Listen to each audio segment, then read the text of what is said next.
President Mohammed's first 14 days in office. He's already appointed 42 ministers, including 7 women. I'll be bringing you some statistics of what it looks like. You do recall that the president, before assuming power, as part of his campaign promises, had stated categorically that he was not going to go beyond 60 ministers. Already we know that his party, which is the National Democratic Congress, has an overwhelming majority in parliament with over 180 ministers. So it tells you, the difficulty that the president finds himself in. A lot of people will not have the opportunity to become ministers. And so it's something that a lot of people within the political space must understand, especially in the NDC. And that's why we're going to touch briefly on some of the happenings across the country yesterday. We know there was some rioting in Bole Bamboy. That's where the president comes from, and you'd wonder why, the people of that region will engage in that level of rioting, burning of tires, all in protestation against the fact that they do not have it's a minister or, an appointment from that region. Also, we know the people of Ho in the Volta region also went on demonstration, also rioting because they claim that they do not have a ministerial appointment from their region. So my producers, if you can just put on the screen for me right now, let's give people a sense of what the appointments look like, even before we take the pictures from Ho and Bole Bamboy. All right, so far, we have 24 out of 42 nominees who are members of parliament, 24 of 42 so far. So in terms of the breakdown, the president has appointed 16 regional ministers, 16 regional ministers. The appointees that were assigned from the ministries, 23 appointees who have been designated only as ministers of state, 3 of them. So there are 18 more appointments to be made. You do recall that the president trimmed down, or if you like, consolidated the ministries from 30 to 23, and so far he's made a little over 40 appointments with 18 more to go. Now, let me give you a sense of what the regional representation looks like. And in all these appointments, the president is mindful of regional balance. He has to be mindful of that in his appointment. So I'll just give you a brief picture of what it looks like. So from Eric Opoku, we know is from the Ahafo region. He's going to the roads ministry. Also, he's going to the Greek ministry. Also from the Ahafo region, we have Charity Gardner. And so these 2 people are from the Ahafo region, Eric Opoku and Charity Gardner. From the Ashanti region, we have Mohammed Mubarak Muntaka. He was once the deputy minority leader. He's going to the Interior Ministry, I think. And then we've got Gilbert Ajay, who's been tipped for the Ashanti region as well. He's going to, I think, Wexen Housing Ministry. Yes, Wexen Housing, Gilbert Ajay. Yeah, that's right. So these 2 from the Ashanti region. From the Bono region, we have Ahmed Ibrahim and then Joseph Adai Akwabwa. So we have 2 from these 3 regions that I've just mentioned. So Bono has also got 2, Ashanti has also got 2, and I think Ahafo North also has 2. So in the Bono East region, we have Elizabeth Ofusui-Jari, we have Emmanuel Ejekum, also from the Bono East region, and then Francis Owusu Entry, also from the Bono East region. So 3 from the Bono East region. From the Central region, Dr. Castle Atufosin is the finance minister. Felix Ofosu-Kwakye is also from the Central region, his government spokesperson. Also, Eduamwa Ochre is also from the Central region. So 3 from the Central region. We've got Omane Boama from the Eastern region, who's been nominated for the Defense Ministry. George Opariado, also from the Eastern region. And Rita Akosieje Awate, also from the Eastern region. So 3 from the Eastern region as well. From the Greater Accra region, we've got Sam George. He's been nominated for the Communications Ministry. Dr. Na Momolate, also from the Greater Accra region. And Linda Oklu, also from the Greater Accra region. From the Northeast region, we've got Isifu Seidu and Ibrahim Tia, those two from the Northeast region. So 3 for Greater Accra, 2 from the Northeast region. And I mentioned that the president is very mindful of regional balance, and that's why you're seeing that as much as possible, he's trying to get representation for every region. From the Northern region, we've seen Haruna Idrisu there, who's going to the Education Ministry, Mutala Muhammad from the Northern region as well, and then Joseph Nikpe, also from the Northern region. From the Northern region also, Ali Adov. So 4 from the Northern region. 4 from the Northern region, Ali Adov. From the O2 region, my MP, Kofi Adams, he has been tipped for the sports ministry. John Kwejo Japan, also from the O2 region. So OT's got 2 as well. From the Savannah region, that's the president's region, Savannah region, we've got John Abdullahi Jinapor, who is going to the Energy Ministry. He's already been approved by Parliament, or you actually may know. Salisu B. Awaribi, I hope I got that name right. He's also going to the Savannah region. So 2 from the Savannah region as well.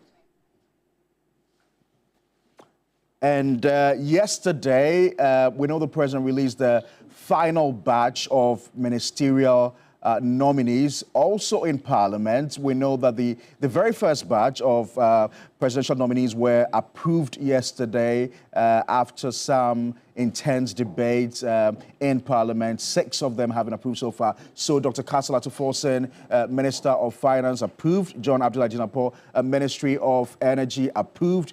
Honorable Dominic Akurutinga Ayine, he's approved for the Attorney General and Minister for Justice Possession. Kwame Gavant Agboja, Minister of Roads and Highways. Haruna Idrisu, Minister for Education.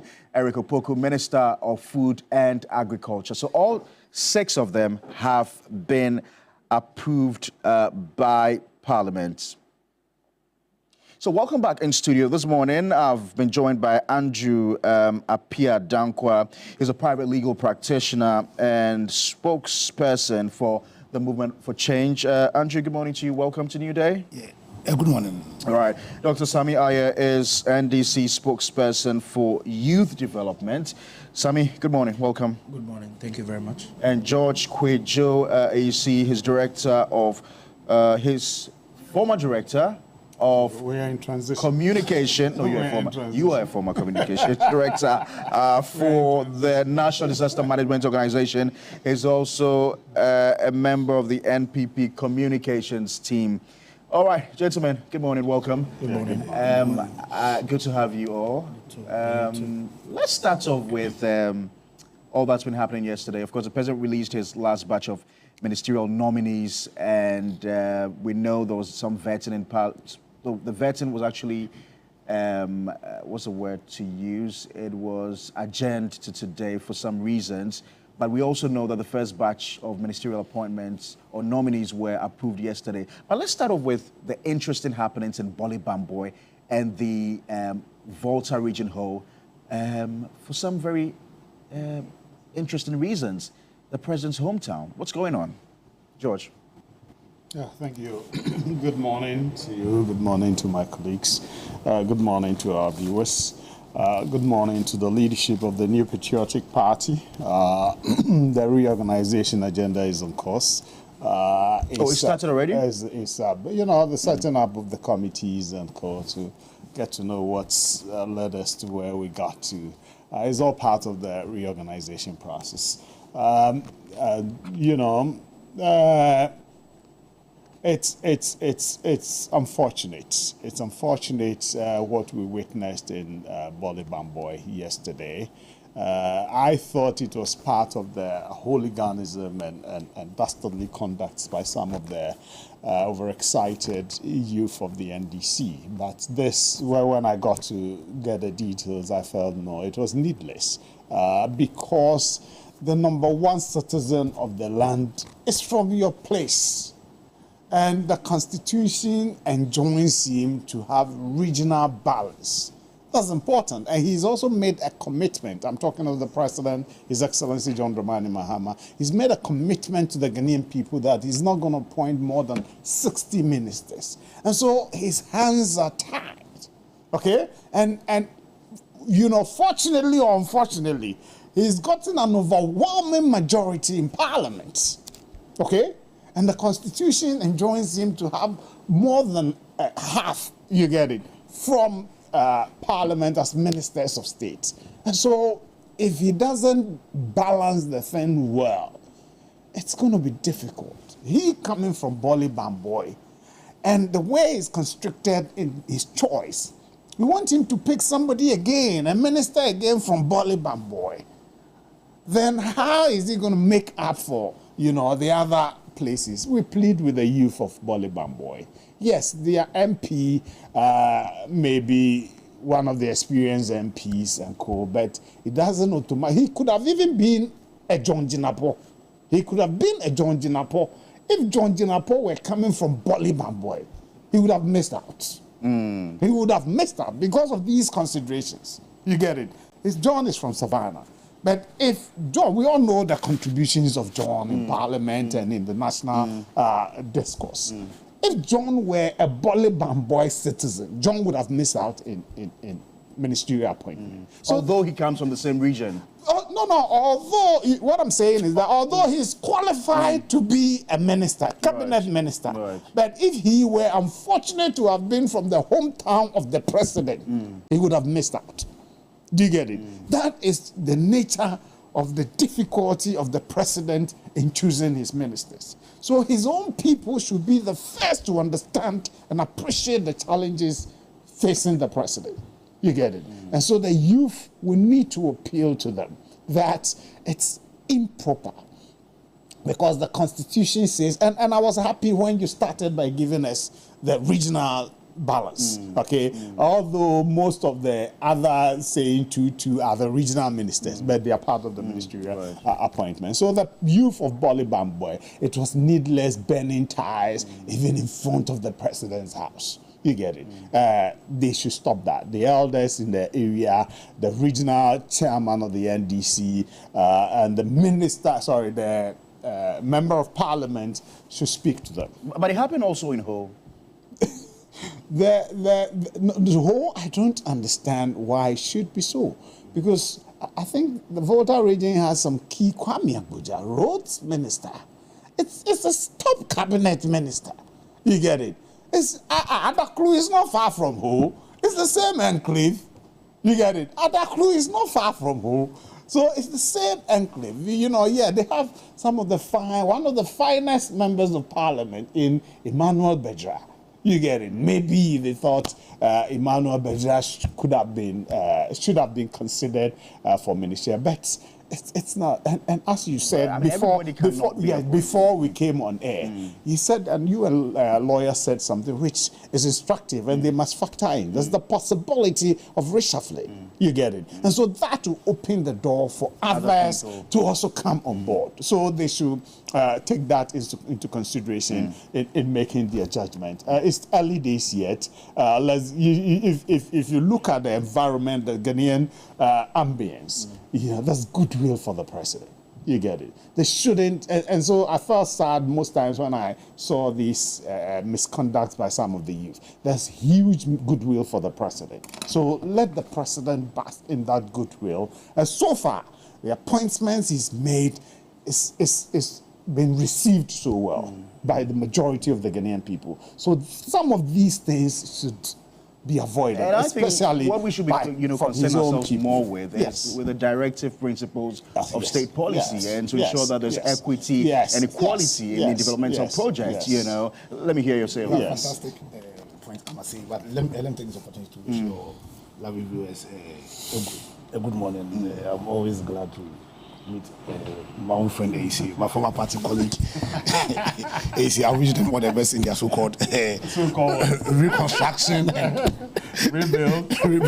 And dog, always a pleasure meeting you. I think it's a very good point you raised there, as in bringing up for discussion or bringing to our attention the directive principles of state policy. Because my personal view is, see, almost every 4 years, when the president has to make appointments, we see some of these things. People, what's called, demonstrating, burning ties and all. I think the question we need to ask ourselves is why. Why? As in, as in why? Because we've created a politics, essentially a very patronage-based politics, where unfortunately the citizens generally do not believe that they can benefit from this democracy we are having unless they have somebody in position of power. Then through this politics of patronage, then they can get. Now the reason why I'm saying that, you made a very good point with the directive principle of state policy, is one of the fundamental objectives of this democracy, especially the political agenda, is to create a system where we actualize the aims and benefits of true democracy. You understand? And when we talk about democracy, and especially when we talk about the definition Abraham Lincoln gave us, democracy being power of the people, power by the people and for the people. My personal view, and I've said this view a number of times, that in Ghana what we are practicing essentially is just a third of the democracy. Because just queuing to elect your leaders isn't only democracy. You understand? But true democracy also has to be power by the people. And that democracy must be to the benefit of the people. And the people must believe that it is to their benefit. Now, in the directive principle of state policy, one of the abiding principles there is to include the masses in how political decisions are made. And that calls for having a very strong decentralized system, because that's the only way you can get all of us included in decision making. And we always have local ministry, we always talk about decentralization, but you cannot have proper decentralization unless you have proper fiscal decentralization. And we have not been able to achieve that, what's called, as a people. I know during Nanado's time, arguments were made advanced about the need for us to vote for a DC, but that alone doesn't solve the issue of proper decentralization. You need proper fiscal decentralization. Then power exactly. Now also, our democracy has failed generally to benefit the people, because also in the directive principles of state, especially the economic one, the economic bit of the state. See, the whole idea is, so the ministers that John Mahama is appointed, all the governments have appointed, their focus should be to create that right economic environment where my honest creativity, you understand, I can make honest economic gain from my creativity. We should be able to build a system that is based on the principles of meritocracy. Exactly. You understand? And so, unless we do that, then every 4 years, when what's called a president is elected, the people clearly not believing that the democracy that we are involved in will be for them, for their benefit, will always be clamoring for people they know directly, based on that idea of patronage, to be in position of power, because they believe that that's the only way they can benefit from. And for me, it portends great danger for our democracy if we do not deliberately look at this and nip it in the bud. So when His Excellency John Mahama is talking about the reset agenda, I think there must be a reset and a refocus towards us being the best place to achieve the objects of our democracy, of our constitution, as stated in the directive principles of state policy. It should always guide us, because the chapter 6 starts by saying that in every decision that every citizen makes, in any decision that the MPs make, the president himself make, those decisions must be guided by the principles in the directive principles of state policy. So for me, I've been hugely impressed with the appointments of His Excellency. I must say, it's early days yet, so as we walk and see, I'm tempted to say that I see an upgrade, but like I'm saying, it is early days yet. But I feel that all these appointments, the focus of the government should be, as in the reset agenda the president himself has been preaching, and as in the people of Ghana massively voted for, must be to refocus the energies of the country towards achieving the principles of state policy, because it is the duty of all of us. And I don't know why everybody wants to be in public life, because it's the duty of all Ghanaians, whether you find yourself in public life, whether you find yourself as a private citizen, to build this country. All of us have our roles and so no politician or people who are non-politicians should walk around thinking that unless they have political, as in direct political power, because you have political power, unless they have their government, then there's no role for them to play. Also, the government, as in the president, based on how he handled his presidency in the last term, has shown that he does reshuffle. He does reshuffle. So, but somebody doesn't do reshuffles? Well, certainly the last we all know that when Nana Akufo-Addo became president, people were begging him to reshuffle. Clearly, when some of his ministers were struggling, you understand. The president didn't do any major reshuffle. So, and he's the only president I've known who does not reshuffle. He later rewarded them. He actually awarded them. Anyway, so that was when he himself had said that he's waiting for the next president to come and solve the economic problem. At that point, he had already given up. So they were for want of a better word, people at the point where the president himself had admitted that, listen, he had no clue as to how to solve the problems of this nation. Then he chose some people to he did some for want of a better word, reshuffle. But we've seen the presidency of John Mahama,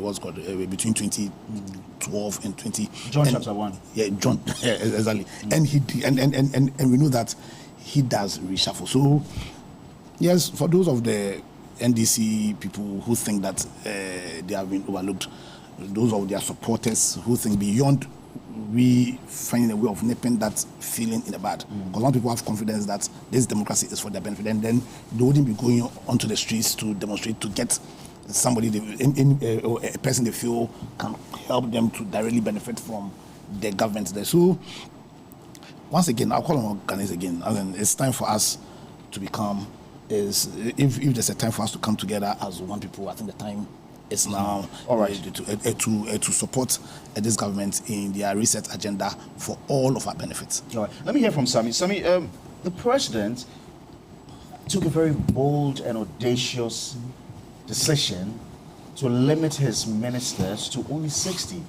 I mean, he's a very experienced politician, and he must have known the challenges that he was going to face with this decision. Especially, looking at where we're coming from, and I'd entreat my producers to kindly put on screen the number of ministerial appointments, especially for first term, for the presidents we've had since maybe 1992.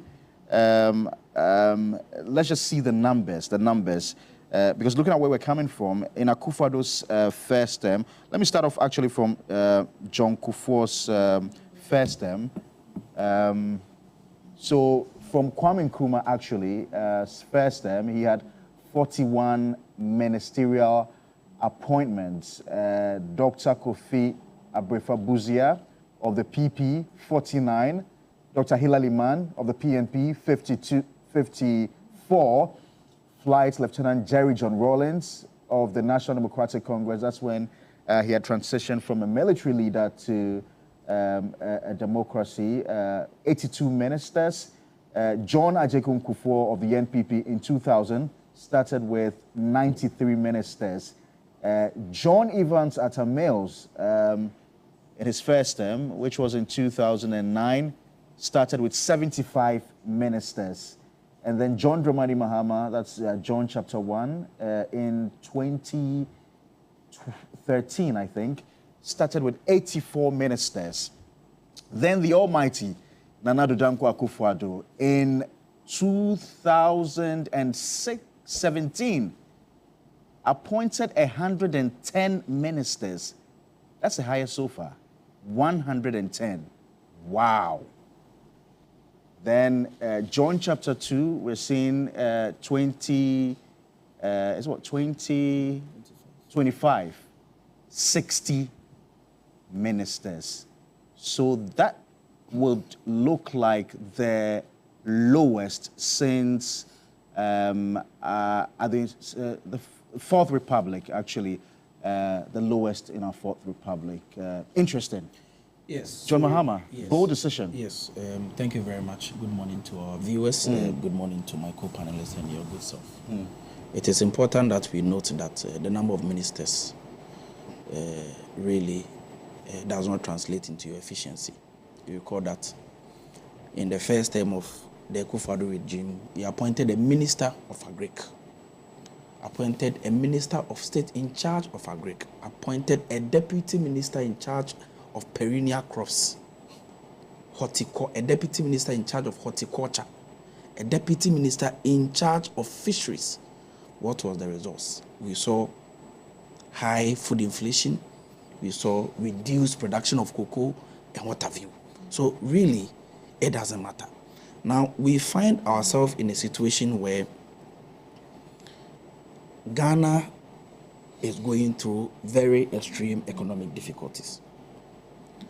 And so governments must show that they are in tune with the difficulties that the people face. You cannot run 110, 120 ministers at a time when you barely are able to service your debt. You understand the point I make it? So President Mahama made a promise to the people of Ghana that as experienced as he is, he will run the country with 60 ministers. And of course, it will bring difficulties. You recall that even under the MPP, they appointed railway minister and all that, aviation and all that. But the works they did could not even match up to the work President Mahama did. Because when you go to the railway sector, President Mahama did the biggest investment in that sector, the aviation sector. You know that and know that. And so it really doesn't matter. And so we agree with the difficulties that have So I'm getting around. some facts from our viewers. Some are saying he actually appointed 123 in his first term and not one term. President Akufo-Addo, yeah, it was somewhere around 125. No, he started with the 110, but ended with about 124. That was huge. No, but it came down. When you say ended, because That was the second term. That was no, that was the first term. the first term. So first time it was didn't start 120, at about once 120. with 123. Are you sure? Yes. Because you're saying it's 123. That's what he started Yes, with. it went up to 120. Because I know in the second term it came down. Yes. So that means he started with 123. Oh, no. About 125 also. You're adding 2 to it. Yeah, you understand. So it is clearly untenable at this point in time. But looking at how experienced President Mahama is, I certainly believe that the country will do good under his leadership. You see, the burning around the country in Bole and other places. Bole, I am pleading with the people in Bole that now we have the ultimate. The first gentleman of the land is from Bole. You understand? So a lot of considerations came into play. You have former deputy ministers who have completely been leading the party's activities, communication. I mean, some of them are technocrats. Somebody like John Jenapo and a few others definitely must be put somewhere. The other considerations like regional balance, just like you have seen, President is doing about 2 to 3 averagely for every region. This has never, I don't think this level of even distribution has ever happened in this country. So I am pleading with them. I mean, we are in government now. The difficulty is that everybody contributed their quota in the success that we see today. So it is expected that people will wish that their leaders will be put somewhere. Just like my senior counsel rightfully said, this is a man who is always up to speed with whatever is going on anywhere in this country. He doesn't waste time in reshuffling people from one ministry to another to allow fresh energy to come on board. We have 4 years to go. If you have over 184 members of parliament and you need to appoint 60, where the constitution has actually given a restriction as to the number of people you even get from parliament, this level of difficulty is highly expected. We are pleading with them that early days yet. We are only 14 days into government. We should hold on with us. President Mahama will do the needful to make sure that there's even distribution of, leadership roles that will inure to the benefit of this country. So I'm only pleading with them. All right, thank you, Sami. You're still tuning to TV3. This is the The Big Issue. We're streaming live on Facebook, also live on your DSTV channel 279. You're welcome to share with us your views, concerns, as well as suggestions on this program. Already I'm seeing a lot more of your messages, and our people they want to correct the fact. They're saying Akufo-Addo actually started with 125 ministers. So we hear you. Yeah, we hear you. Thanks for your message. Let me see if I can just read a couple of them. 110 ministers by Akufo-Addo, but had nothing to show for it. That's Daniel Gomez.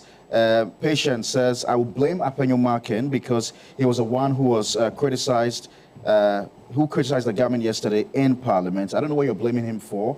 Is it for the rioting in Bole Bamboy and in the Volta region? I don't know how you can blame him for that. Splash says, this really made Agokoli president was the worst. Who's Agokoli? Who are you calling Agokoli this morning?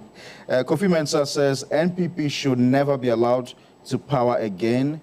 Seriously, they are nation wreckers. Evans Blaze says, some of these party bigwigs who are judging by their faces are desperate. It seems they only want the position to amass wealth. Samira says, it's 123 or Pakwesi, even he had Sewabri. Oh, come on. Mbela says, this means Akufo-Addo is the worst president ever we had in the Fourth Republic. Muhammad says, Pakwesi, the first term of President Akufo-Addo's government, the ministers were 125. I hear you. And I'll take this final one from Philip Abochi, who says, good morning, Pakwesi and your friends out there. I want to appeal to the youth in the Volta region to relax. There'll be more appointments coming. It is early days yet. We will get there. The Honorable Kwame governs Agboja, the Denu Road to Ho, and Afiadengba to Weta are very important for us. That's Abochi Philip from Keta. Thank you very much. You can keep yours coming in here on the program. Let's look at President Mahama's appointment so far. I think 14 days in office.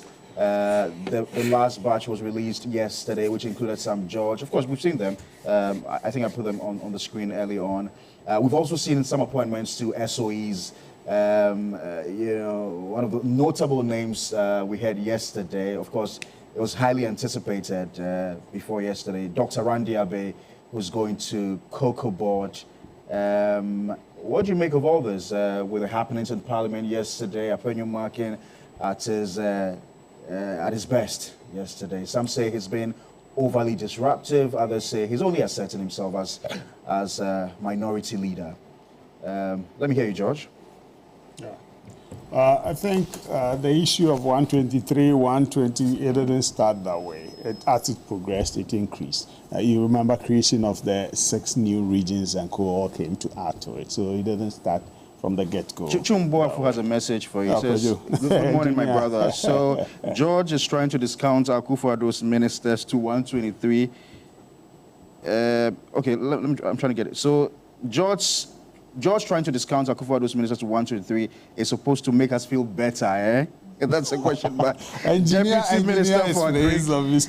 Minister in charge of for Agric in charge of annual crops, Deputy Minister of Agric in charge of pepper, Deputy Minister of Agric in charge of Banshee. Is this still for engineer? Is this still for engineer Chumboafu? Yes, can you imagine? Chumboafu, good morning to you. We are waiting for your free zones appointment, okay? Oh, you know that for certain? No, he actually had a meeting built, with the president he already? started the place that But you have built it. You say you're waiting for him to go? Yes, free zones appointment. That's what I'm waiting for. The president has told you so? He's not told me. I'm making my... Okay. The minority leader told us some ministers were going to be placed somewhere, and they were actually the case. So we are friends with them, so we have some information. So I salute you, engineer. Yeah, the vetting processes and so far it's been smooth. And, I have said earlier that I'm impressed with the names that have been brought forward by His Excellency as far as ministerial appointments are concerned, and then chief executives too. I'm impressed so far, and I think he's basking properly with the goodwill that is in the system. The appointments committee is been doing its work. And so far, I don't know why people think the minority leader is being disruptive. He's doing his job. And you need to push some of them to be able to get, elicit the kind of response you envision, okay? And sometimes if you don't punch hard, you don't get those things. Some are mostly superficial in their answers. But why are people saying he's been disruptive? We have the benefit of hindsight. I mean, I became very politically conscious in 2000, and I've seen the likes of Benjamin Kumbo, Alban Bagbin. They had a lot of praise from the public then. We've seen the former majority leader, Chairman Sabonso.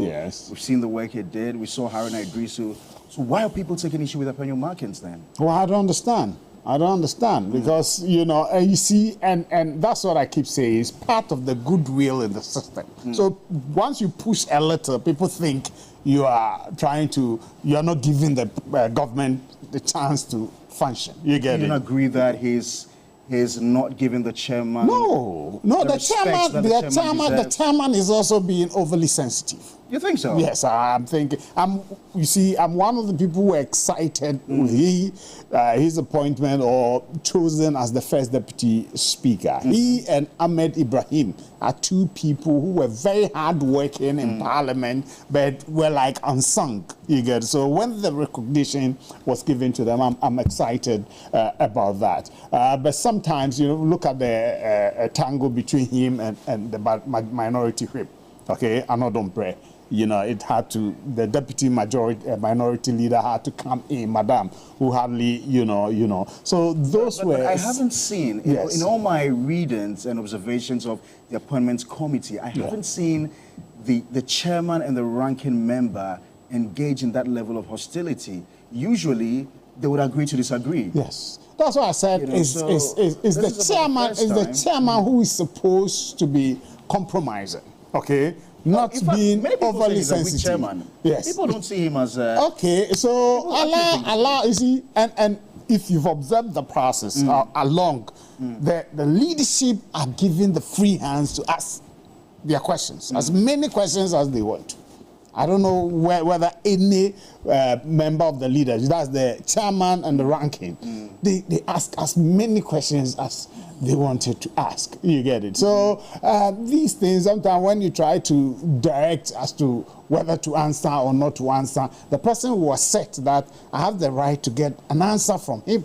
Okay? No, the chairman will always have to step in. The chairman gives directives. He guides, but sometimes the person feels this one must be answered. It's not against So you don't think Apenyo is No, I don't think he's being disruptive. Okay. So let's allow the process to continue. Yes, citizens have the right to agree or disagree, and that is the beauty of it. And they can come on your platform and make their comments, and you will read it so that it will guide all of us. That's one aspect.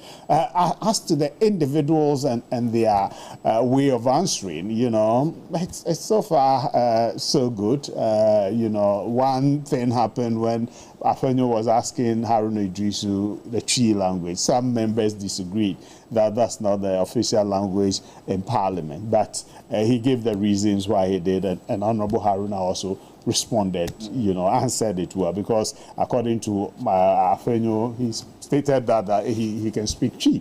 So if you can speak it, let's try it. And what was the relevance of the question about where Haruna lives? Well, for whatever reason, you know, it's the Twi language. He thinks maybe that's what he can easily answer. I'm honest with you, people thought he was being very mischievous. No, that was when Haruna said, I live in cantonment, and he said also there's nothing wrong with a politician living in cantonment. I don't think anybody has said there's something wrong with a politician living in cantonment. Oh, no, there's been bastardization of the processes while you live in how they acquire those properties. But cantonments, the official residence is there. The official residence he said he owned the house. Yes. So it means he's an individual who has the capacity to own a house in cantonments. That's another matter. But I thought he thought that it's easier for him to answer that in the local language than, you know, going details and other. That's why he just posited it. So you're happy with the appointment? Yes, appointment, I've said it from the get-go. And I'm happy so far with the way the engagements have been. The vetting process has gone on. I think yesterday You said there was no verb. I thought I had Ahmed Ibrahim local government being vetted. Was it wrong? Was it not yesterday?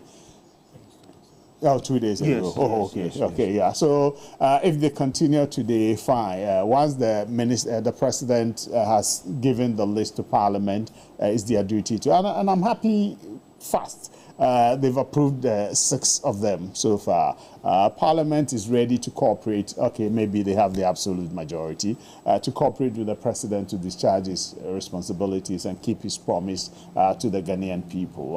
That is good. Let them continue to bring the needed, relevant. You see, I heard, is it Honorable Chairman Sabonso and some of the process that some notifications, you know, there's a 21-day notification, yes, to the public. Yes. If you have issues about, you know, the nominee. I think that was all waived. Yes, it was waived, you get it. So some people were not. Apart from that, I think there's still opportunity, even after the, you know, engagement, so that if you have something incriminating, you can put it on.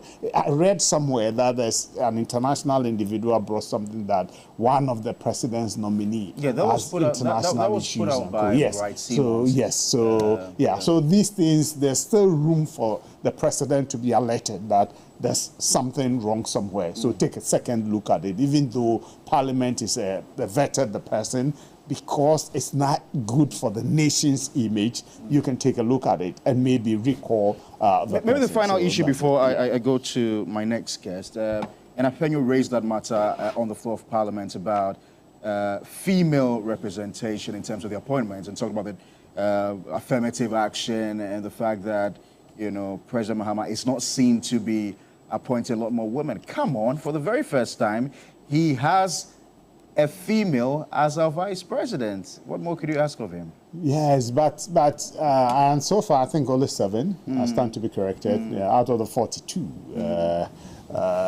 Proportionally, it doesn't look encouraging, but there's still a lot more to come. We have about 18 to go.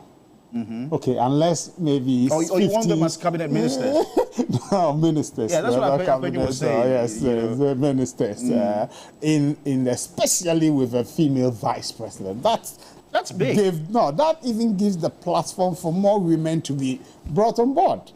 That even gives the platform that the vice president is a female. She's going to make a case for the women to be brought on the table as cabinet ministers or ministers of state. So 7 out of 42 is not too encouraging, especially with a female vice president. Give the president some credit. No, it's good. I've said I'm excited about the names that have been brought out, but in line with the affirmative action, you get it. So that must be looked at. Maybe the 18 remaining, if we can have about 10 out of that or 12 out of that as female for proper representation, and then being sensitive to the affirmative action is good. But don't forget, at the presidency, there are a lot of females also there. And that is also something that is good. CEOs, there are females in it. So that is encouraging. But ministerial level, let's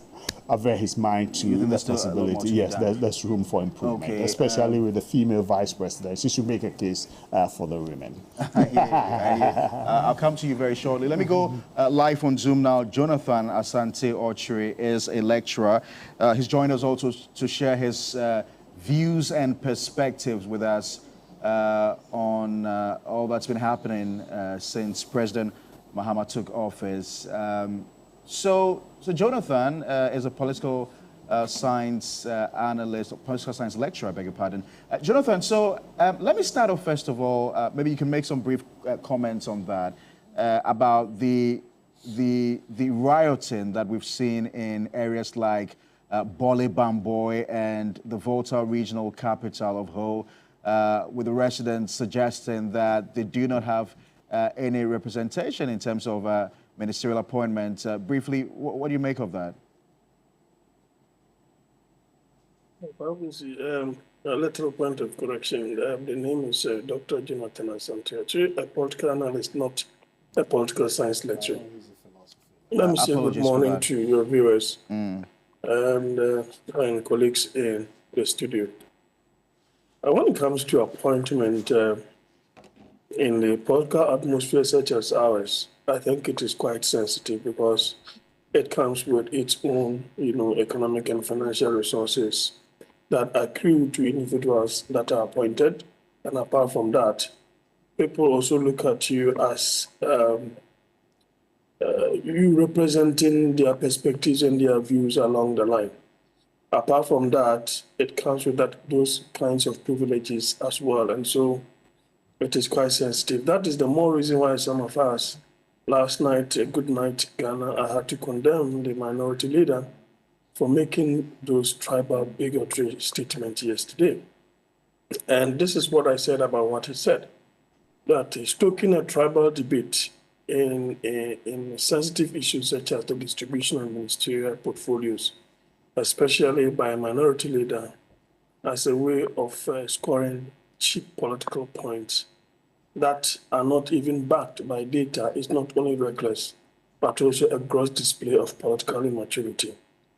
And I went further to suggest that I don't know whether they seem not to have come to terms with the mauling that they have received, at the hands of Ghanaians with respect to the NDC.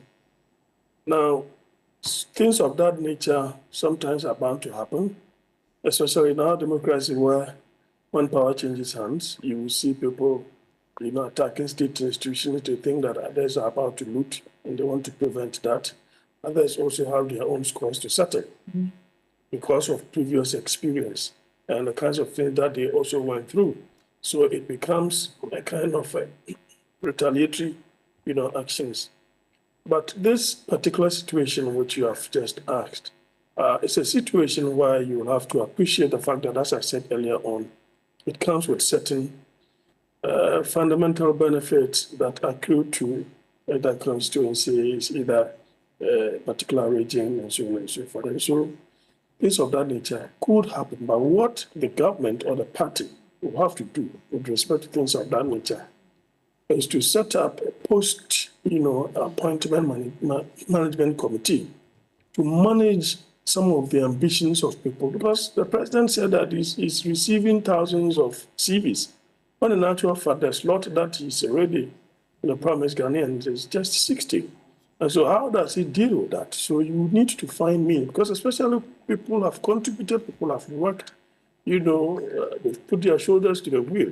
So they may also want to feel that they should be rewarded. And it is also very easy for some people to think that they are not being honored, as it were, and then they may take the law into their own hands.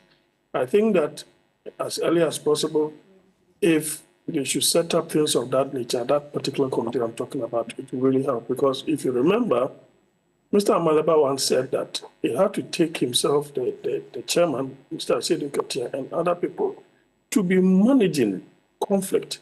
And you saw what happened at Memphis Central. I mean, in the end, they were able to settle that particular issue and they won handsomely. And so I will equally entreat the youth in these areas, particularly, they may have been misinformed along the line. But I think that there is no way everybody will have his whims and caprices satisfied along the line. They will have to appreciate the fact that some may not get the appointment that they think they ought to get. Others may equally get that. But they should also ask themselves, should the president give all appointment to them? What do they also think others will feel? So I think that they will have to give the president a benefit of the doubt, first of all. And secondly, have to appreciate the fact that the president has a nation to run. And it is not just merely satisfying people's whims and caprices. At the end of the day, the president will be judged according to the legacy that he's going to leave behind. I prefer that they should rather be more concerned about a situation where they will be able to get some jobs to do, because the devil finds job for the idle hand. And so if at the end of the day, this 24-hour economy and all the other mechanisms that the government may put in place will rather inure to the benefit of the youth in terms of creation of jobs, I think that in itself will be more beneficial than just fighting for an individual. Right. My final question to you, already some criticism have come in for the president in terms of the appointment. We had the minority leader yesterday in Parliament, Afenyo Markin, asking why the president has not nominated enough women for cabinet positions. Is that something you find an important, relevant criticism of the president? Well, I see Mr. Afinyomakin as one just being cynical. The way and manner he criticizes, for me, is not more constructive. He seemed to be creating more jokes than being serious, to be frank with you.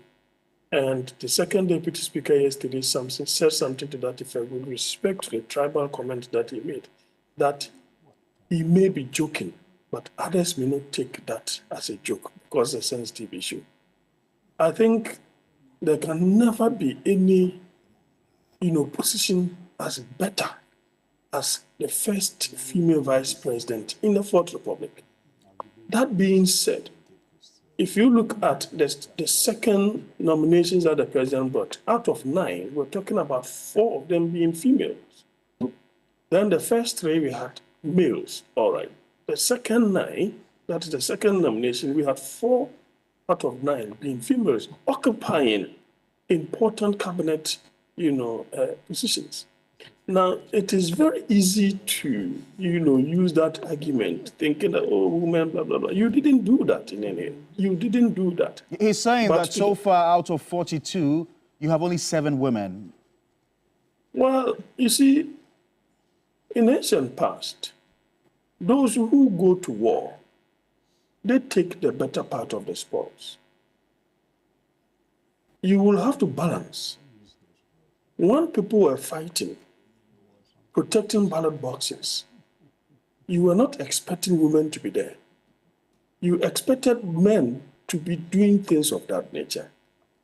Under normal circumstances. Are you justifying people fighting and... No. The point is that people have to struggle to get things done right. We need to protect our women. They don't get involved in things of that nature. We need to protect our women. And by protecting our women, we need to ensure that we give them some opportunities that will be a leverage for them and for other women to also come on board. I am of the view that, I don't know the mind of the president, he may appoint other women. But you see, people are using that as a way of, in a cynical manner, to downplay the role the president has given our women in this country. For the president to even stick to Professor Naneti Nopoka now for the second time, it's a huge statement. Yes. It was not easy that you went with the woman for the first one. You lost, so to speak. You saw the discussions in the media, how some people analyzed the role of the woman, that she's not going to bring anything, she did not bring anything on board. Some of us had to defend her position. That for you to have a woman, to partner you and to even create a split parliament, so to speak, and parliament, that in itself was something that was laudable. Although at the time they did not win Central Region, and people wanted to use that argument against the flag bearer, who is now the president. We have come a long way. We need women representation along the line, more women representation, no two words about that. But I don't think that is going to happen overnight. And some years back, somebody said in America that when they do the calculation, they see that women are about 120 years behind men. In America, that is a civilized country, so to speak.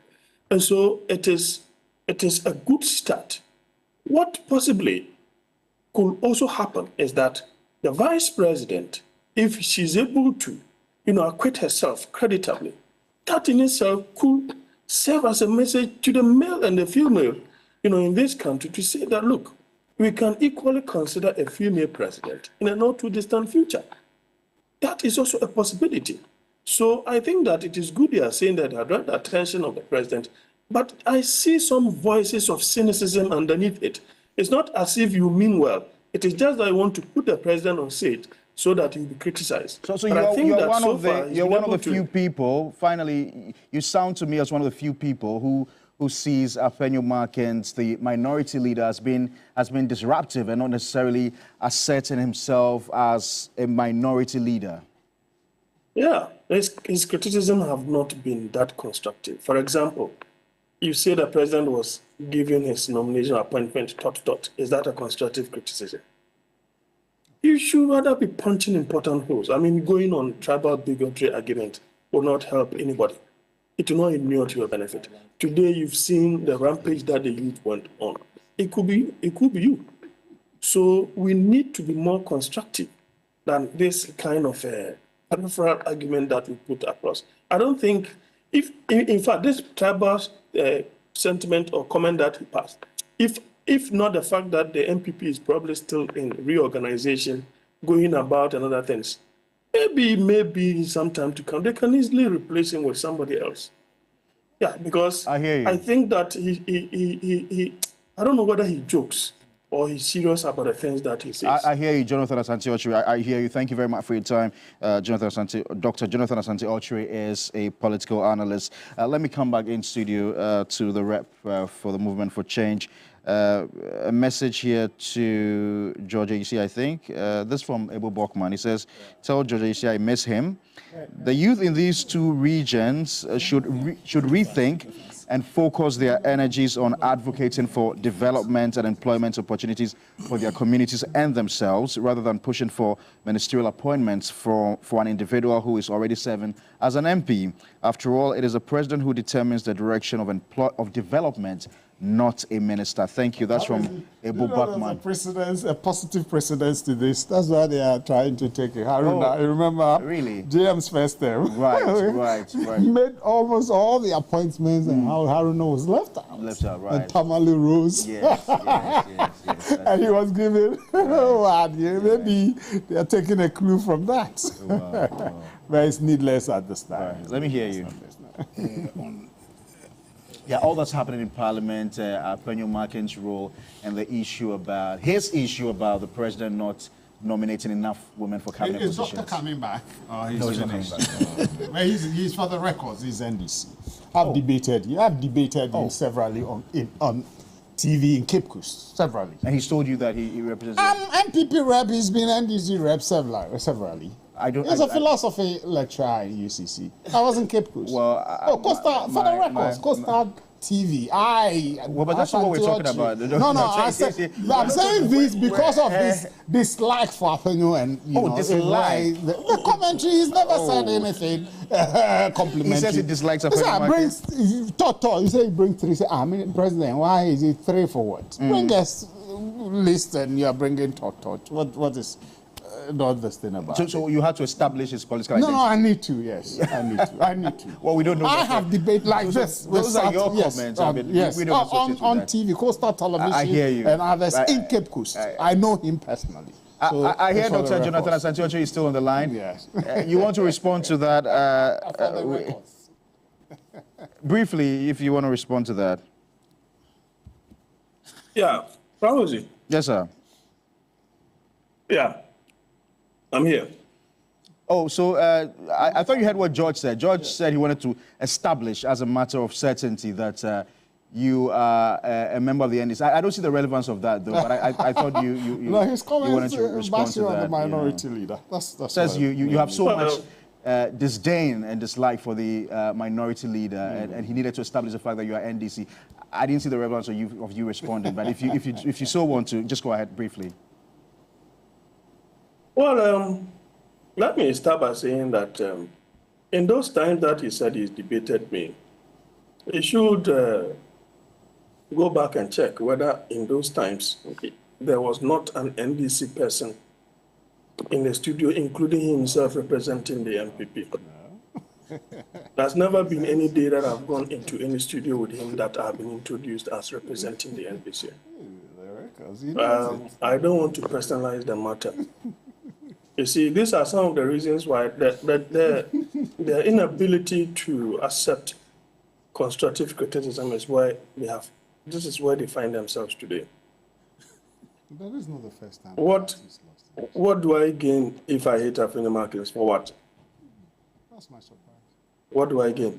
All right, thank you. That's I fine. mean, if let me say something. For example, Afenya Market, how do you replace Oseche Mensabos with Afenya Markets? And when you replaced him with Afenya Market, what happened to the party? All right, your point is well made. Thank you. Let's not personalize it, but thank you very much. Mani says, thank you, Dr. Santiochi. Mani also says, also sends a message and says, Parkwesi Asari, we also want to establish that you are an NPP member. Okay, Mani, thank you. You saw my NPP party card, eh? Thank you very much. Let me hear you. They said they want to establish. He wants to establish. I'm also an NPP. I don't think there should be anything wrong with a person being NPP. They can easily affiliate. Well, I don't think that's why you see the point to respond. Exactly. There's nothing wrong with being NPP or NDC or being a proud African. Especially because he's a philosopher, so he should have ignored but he's also mischievous. He's also mischievous. So on on issues happening in Parliament, specifically in their constitutional duty of approving, they have decided that they will approve by using the vetting method, and whether or not the minority leader is being disruptive. He's made some few comments that, in my view, I disagreed. That's the minority leader, as in the thought one I felt wasn't too useful. And also I'm struggling to justify why you say that a president who's chosen a female vice president and who has chosen 44 of his presidential staffers, 44 being women of his presidential, because government isn't just made up of the ministers, but government also includes the CEOs and then the presidential staffers. So clearly the records or the evidence available do not justify why the minority leader will make the comments he made. On the issue of he disrupted... Specific about ministers. But I would expect... I made allusion to support but I would expect the minority leader, where he's making such an emphatic statement, you understand, to consider the entirety of the government. But consider the entirety of the government as against... And on he being disruptive, I think I wasn't too impressed when drawing the vetting of Haruna. They spent about 2 hours, in my view, a very needless banter. Before the proper what's called a very needless banter, and then they asked in the proper what's it called vetting itself. They asked about 6 questions or so. So based on that and based on a lot of things, I tend to agree with the view that he's been a bit disruptive. I'm hoping that it won't continue, because we need to strengthen Parliament.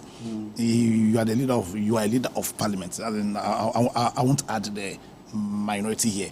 And as I said it on your show here once, that in my view is the duty of the entirety of Parliament to serve as an oversight on the executive. Yes, and not just the minority. And I hope that in spite of the overwhelming majority that the NDC has, they'll stay true to their constitutional mandate as a parliament to serve as an oversight. As in, the impression shouldn't be given that because they were sponsored by the same party that sponsored the president of the land, anything at all that the president puts up, as in would just be allowed to. People are also questioning the leadership of the what's called deputy speaker in this. Generally, I don't think people are too impressed with how Parliament is handling the vetting. I think the president has done a good job in the appointment he's made, but I don't think people are, of myself, generally impressed with how Parliament is handling. It almost looks like a quickie operation. Exactly, because I think the issue about that 21 days, that was who waived it. Well, they agreed to waive it. Because the whole idea, you know, we are talking about inclusivity, proper governance, which is also by the people, and this is one of them. That 21-day period is an opportunity for we the people to also play a role in so in the spirit of creating the right political culture, which also must be part of the reset agenda. As the right culture that holds political leadership accountable. I don't think that the waiving of that 21 days on the altar of I want to do things quickly helps us. And so what we appoint somebody as a minister before as where the citizens have an issue or where there's evidence to show that the person isn't suitable, before that information will come. So yes, I'm impressed with the names that have come up. I'm not too impressed with how Parliament has handled itself, and I think Markins has played a huge role in how Parliament is in the negative perception about how Parliament is handling itself. But to conclude, I must say that in my view, we have just one Parliament. Right. We don't have two Parliaments. We have just one Parliament, and in spite of the overwhelming majority that the NDC has, it must stay true to its core mandate, which is to serve as a check on the executive. All right. So essentially, you're telling them to show fidelity to their constitutional mandate. Is it going to happen, Congress? I believe so. That's why they're there. Sammy, let me hear you. Yes, thank you Sammy, very much. quite a number of my viewers are quite impressed by your level of composure. Oh, thank you.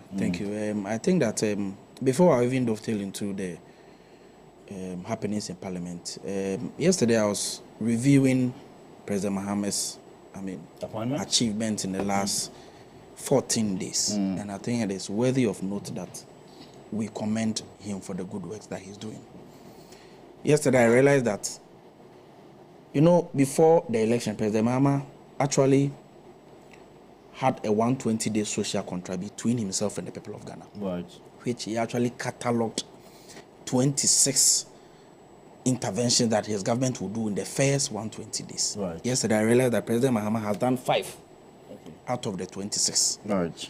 When you read that document, the first one is to nominate within the first 14 days complete list of cabinet ministers. I think that has been achieved. Number 2, Number 2, to constitute the leanest and the most efficient government. For me, he has reduced the number of ministries from 30 to 23. He has reduced the number of ministers from about 123, 124 to 60. That has been done. When you go to point 7, President Mahama said that he will commence drafting needed legal amendments and prepare for implementation of 24 hours economy policy under the office of the president. As we speak, a presidential advisor on 24-hour economy has been appointed, where the needed legal framework is being prepared. When you read point 10, he says that he will implement no academic fee policy. Only 2 days ago, you heard the education minister saying that they will refund the monies paid by the first-year students to them, which is very important that we note. Point 23, President Mahama said he will reopen investigations into major unresolved criminal cases like the 2020 deaths of 8 people, like the Ayawaso and all that.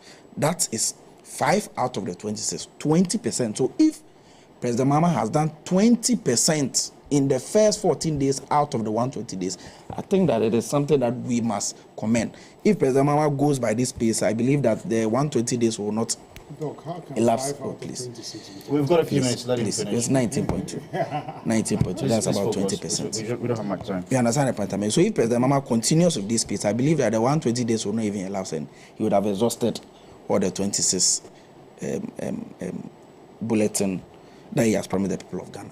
But you see, core at this whole appointment is the level of competence and dexterity exhibited by the appointees of President John Dramani. I listened to the Honorable Haruna Idrisu and I was happy, because this is a man that has the needed institutional memory, his ability to think on his feet, his knowledge of the ministry that he is going to helm, the way and manner that he understands the operations of the ministry that is going to help is one that we must all be happy about. In fact, his understanding of the vision and policy framework of President Mahama, as far as the no academic fee policy, as far as how we review free education, creation of a fund, how we decentralize feeding and all that, is one that the people of Ghana must be happy about. We listen to the Honorable Eric Opoku.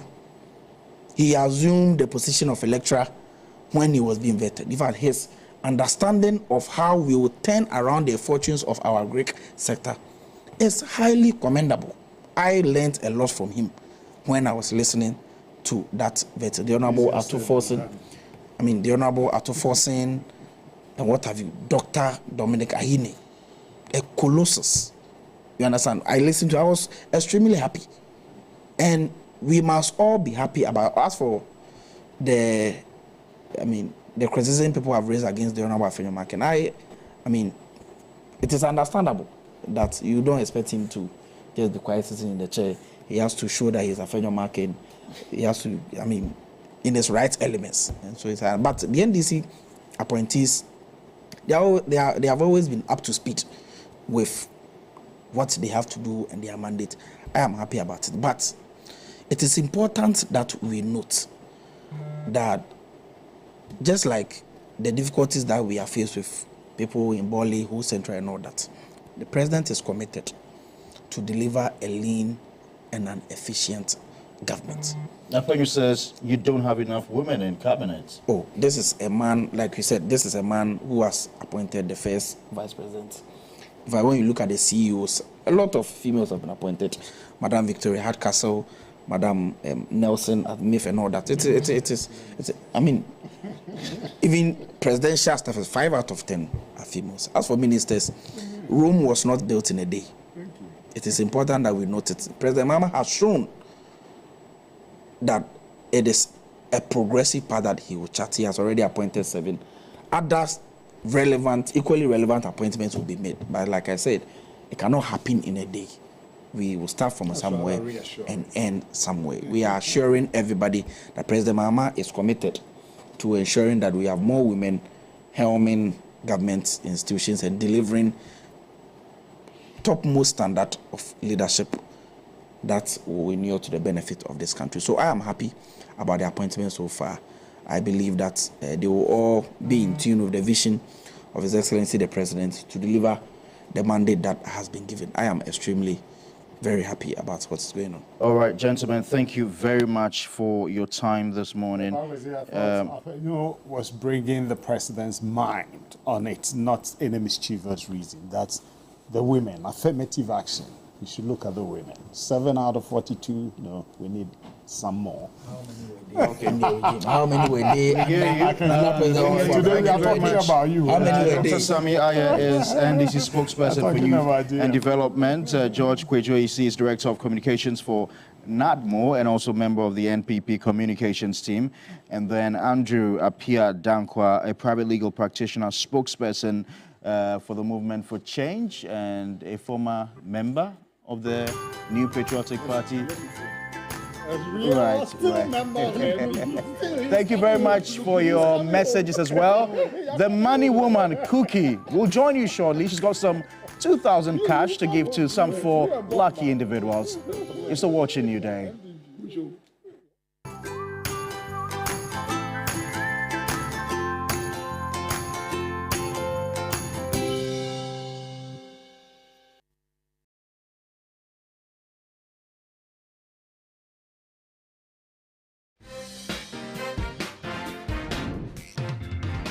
This is where conversations ignite and stories inspire. What mental state do you think a woman needs to be to get to the point of saying, I'm just gonna hit and run? The educational system, it wasn't rich enough to support that dream. We bring together incredible women from all walks of life who are making waves and lifting each other up. The professional lives are even now affecting things like, marriages, relationships. It takes women some maybe 140 years to attain the same leadership as men.